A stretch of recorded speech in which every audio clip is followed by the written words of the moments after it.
Mike, I know this decision to end the Crossroads Classic, was made before you got here. But what are your thoughts going forward on playing games in Indianapolis? I know as a player you got to every year and such, and how important is that going forward to you to at least try to get to play there at least once a year or close? Well, it's very important. That's home for me, man. That's where I grew up. Give my family an opportunity and friends to come out and see us play. Not that they don't come down the road 37 to see us here in Bloomington, but for me, it's sentimental. I love Indianapolis and everything that it has to offer. So it would be nice if we can get a game there here in the future.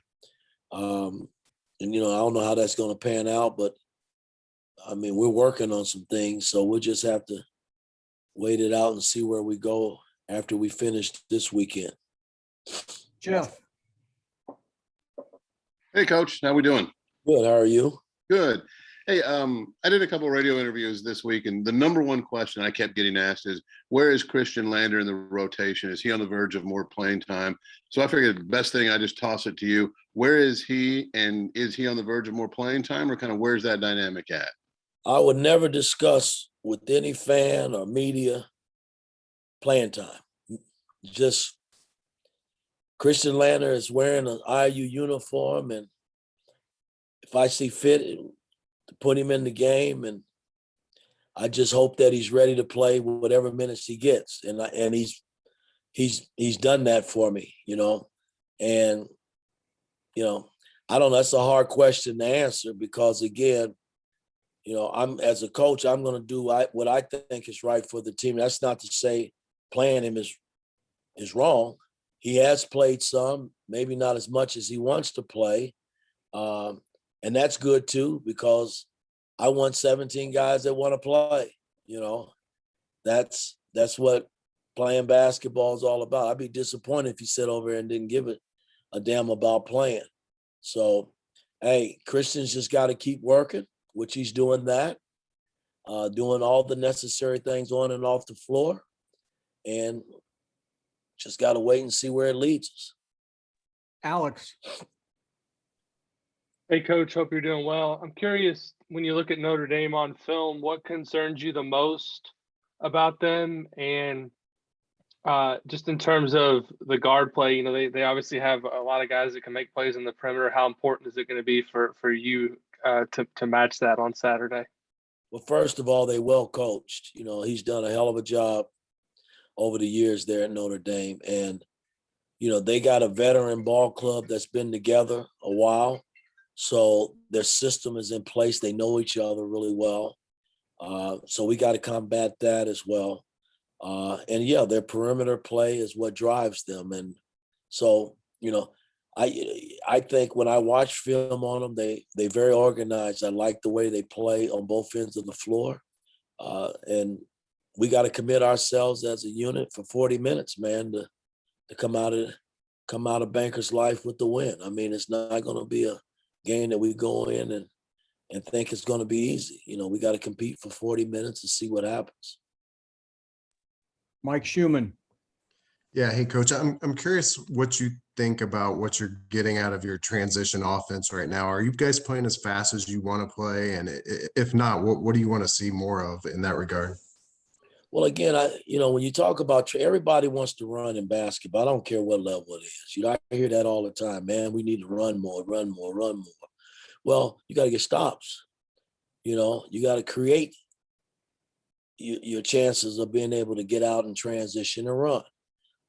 Yeah, you can dribble the ball up quick when it's slow time and milk possessions or take quick early shots and play fast that way. But listen, we're scoring almost 80 points a game, and we're giving up 62, 63 points a game. So my thing is, I look at the plus minuses. That's a pretty good plus.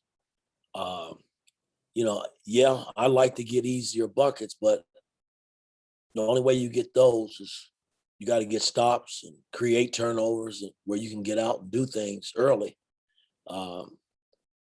And that might speed the process up. But I don't buy into, when we got to play quicker and this and that, I just want to be more sufficient. That's what's important to me. Tyler. Hey, Coach. I hope you're doing well. I'm wondering. This is kind of a coaching philosophy question, but you've talked a lot about instilling confidence in your players. How do you balance instilling confidence while also like being hard on them when it's needed? Hey, coaching is coaching. I tell these guys all the time, it's never going to ever be personal with me.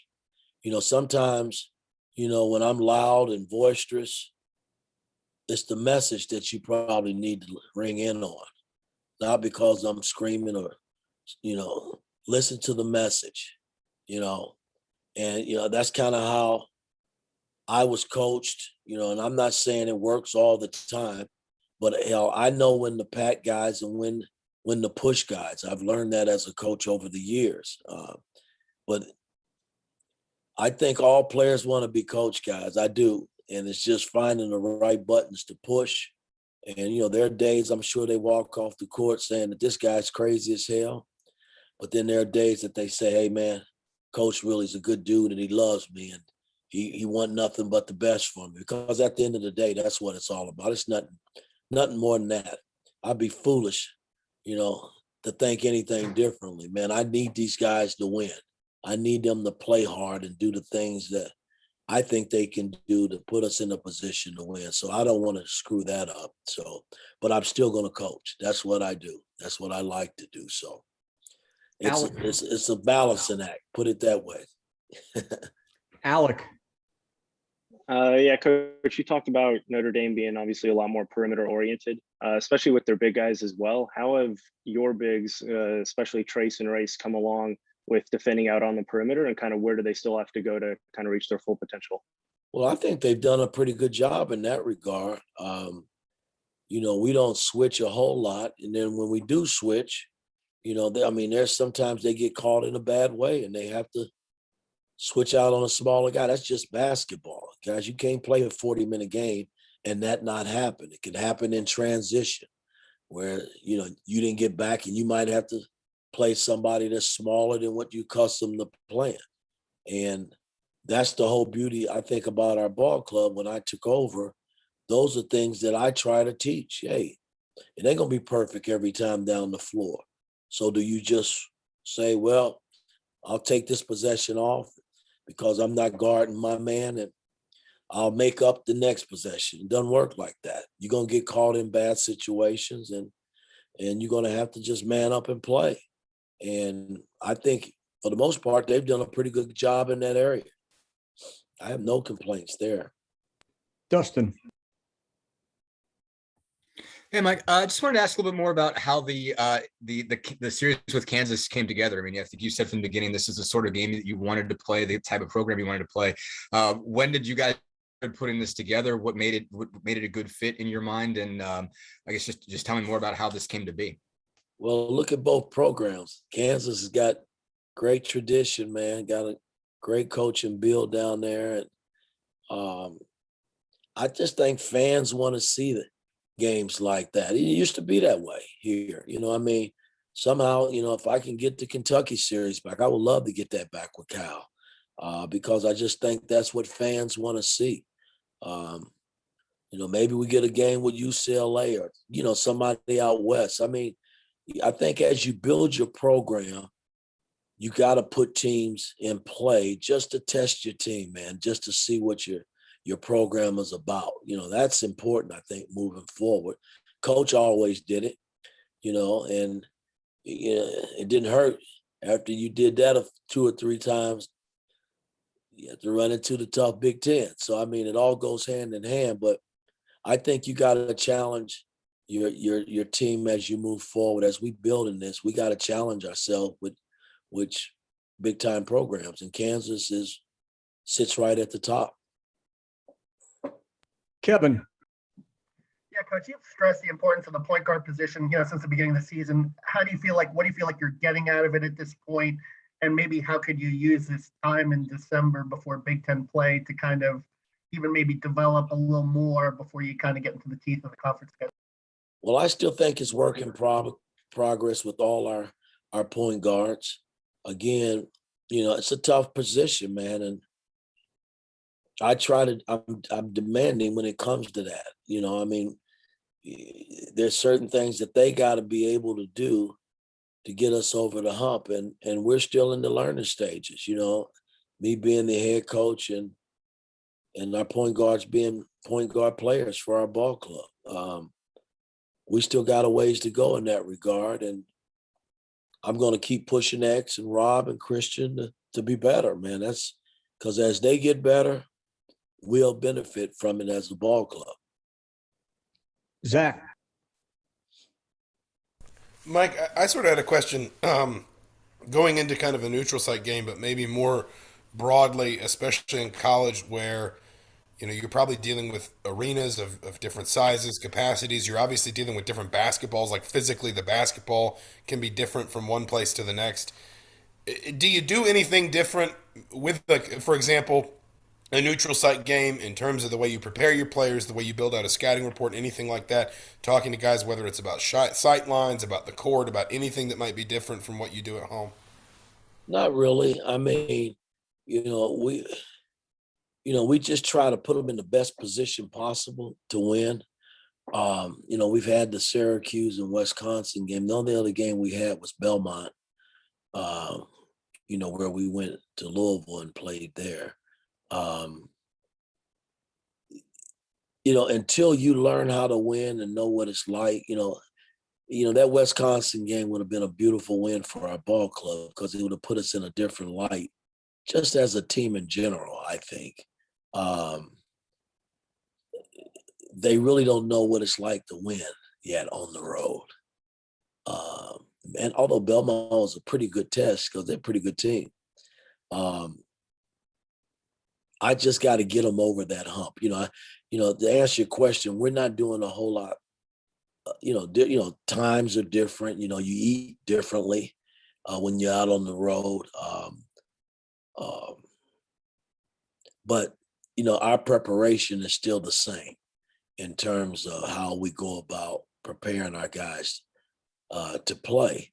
And I always told our guys, and I mean, even in the pros, when you go out on the road, you got to have a totally different mentality because you don't have your fan base that's there like a 6-man that's rooting you on.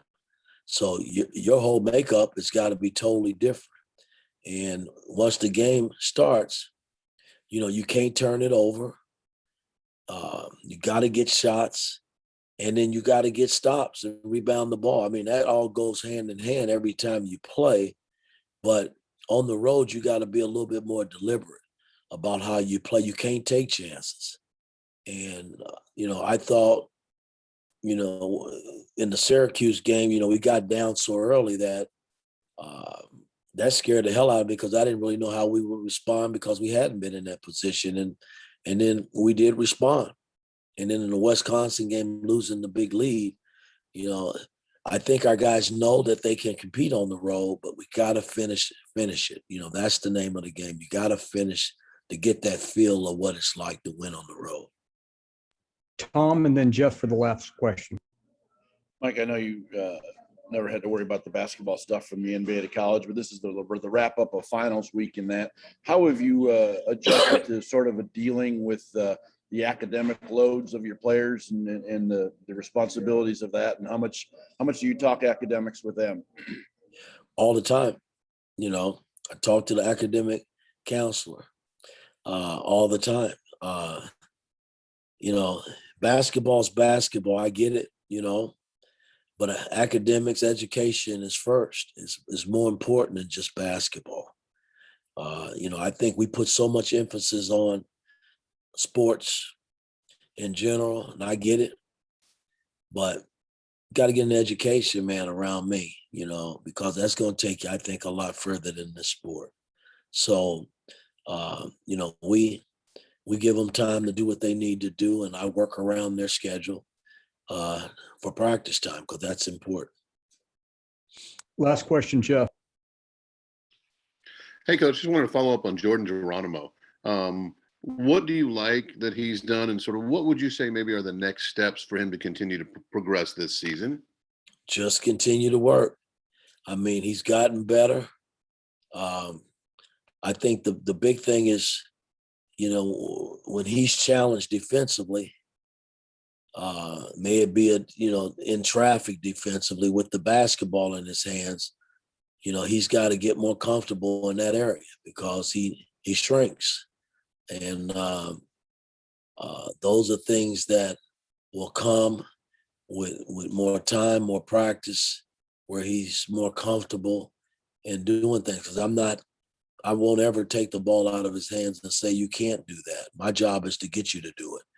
And he has made major strides from the time we started some months ago together, and he's getting better. And he's a good kid. He works, man. He comes to the gym. He's a proud kid, and he puts his time in. And so he's just got to keep working, I guess, to answer your question. I mean, my job is to push him to get better. All right, guys. Thank you. We'll see you Saturday.